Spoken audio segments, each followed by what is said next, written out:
Hello, YouTube, and welcome back to another book review from me, your host, Logan Albright.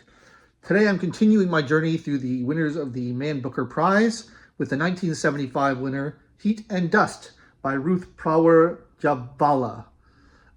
She's an English author, married into an Indian family, I believe, which is the last name there. And like many of the novels in the Booker Prize winning series, this is about the English colonial presence in India and people trying to live there, and the culture clash between the English and the Indians, and the dispute between the natives and the locals and the colonizers. Although that's not really a big part of this, but that kind of tension is always there a little bit. I have previously been critical of the Booker Prize winners because they're all about kind of ordinary English men walking around and being sad, and nothing really happens. This book is more about an ordinary English woman walking around and being sad, and not very much happens. But I did enjoy this one a little bit more than the last couple of the entries in this series. I thought it was well written. The author is mostly known for writing screenplays for the Merchant Ivory production company, which famous movies like A Room with a View or Howard's End, very well known. And this does have that kind of vibe of this kind of slightly romantic story. It's very short. It's under 200 pages, which I appreciated, quick to get through. I thought it was pretty well written.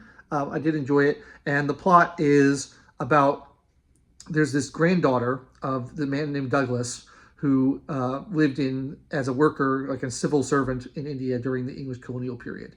And he had a wife named Olivia who ran off with an Indian prince, and then he got remarried, and his granddaughter had children, and his granddaughter is the one telling the story. We don't learn her name, but she's interested in the story from her family's history, and she goes to India to have her own experiences there, and while she's there, she's reading letters from Olivia and kind of piecing together Olivia's life and what happened while she was there. So it's kind of a epistolatory novel. Very interesting structure. I kind of like that. You see the parallels between the two women, the younger woman and her adventures in India, and then the older woman and what her life was like there, 70 years ago or something like that. And it takes place in 1923, so I guess 50 years ago from the point of view of the writer in 1975. But yeah, the main action takes place in 1923, I'm sorry, and it jumps back and forth between those two time periods and is a lot of fun. I like that Olivia's husband, Douglas, is not portrayed as particularly bad. A lot of these stories where the woman runs off with another guy, the husband is abusive, or he's very distant, or he has like real problems. I mean, Douglas isn't perfect, but he's not a bad guy, and they seem to love each other. Their relationship just doesn't really survive India, because Olivia is not having a good time in India. She is hot, and she is bored because he has a very demanding job that causes him to be away most of the time. And she's stuck at home without very much to do and gets very irritable and bored and doesn't feel like she has a place there.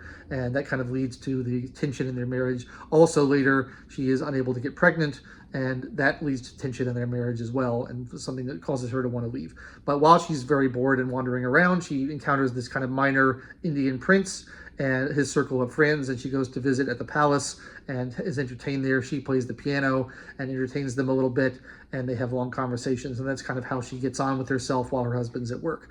And as you might expect, it leads to trouble. And then she ends up running off with him, which we're told in the first chapter, so it's not like a spoiler or anything. I found myself having difficulty having too much sympathy for Olivia because she is complaining a lot, and it's a difficult situation, I understand, but her husband's got a difficult job as well. He never complains. He's got to deal with it, and she constantly is kind of irritable and bickery, and she kind of picks fights for no reason just because she feels like it. There's one scene where they're at a dinner party, and the guests are bemoaning this funeral custom that the local Hindus have, which is to burn the widow alive with the corpse of the husband. They're saying how barbaric it is and how awful it is. And Olivia, although she doesn't even really believe what she's saying, she just wants to argue, kind of picks a fight about how, well, we have to respect their culture, and, we don't know what you're talking about, and it's wrong of us to judge them for the way they do things in their religion, and we shouldn't say that their religion is bad. And they just have a big argument for no reason. It's not even like she really cares. She just is irritable and wants to fight. My mother always used to say, only boring people get bored, because you can always find a way to entertain yourself. And that stuck with me through the years. And so I have a very little sympathy for Olivia being bored all the time. She plays the piano, she reads, she sews. It seems like she has several hobbies that she can be entertained with. She could learn the local language. She doesn't really make much of an effort to do that. She does find some friends and have some conversation. It just seems like there's a lot of opportunities to make things for yourself, to keep yourself from being bored if you're that miserable. And I realize that the heat is oppressive and she has a hard time going outside, but you can do something. You don't just have to sit at home by yourself all day long doing nothing. So I had a little bit of a hard time with her character because of that. And I thought she was just needlessly mean to her husband, who was, doing the best he can under difficult circumstances. But overall, I did enjoy the book. I liked that it was short. I liked that it didn't waste too much of my time. I thought it was pretty well written. I thought the characters were well drawn, even though I didn't necessarily sympathize with them that much. I liked that they were a little bit more multidimensional and weren't just doing one thing all the time, or wasn't just an abusive husband, or wasn't just a perfect wife. There's a little bit of character flaws there that makes them a little bit more interesting. And that's pretty much all I have to say about Heat and Dust. I'd say I enjoyed it more than most of the Booker Prize winners that I've read so far. Again, I wouldn't really rate it as an amazing book that I would give a prize to, but it's pleasant. And if you like that sort of Merchant Ivory romance abroad style of storytelling, you might get a kick out of it. I don't know what the next book in the series is. I think I looked it up, but I've forgotten what it is. So I'll have to go find that and track it down and read the 1976 winner of the Booker Prize when I get a chance.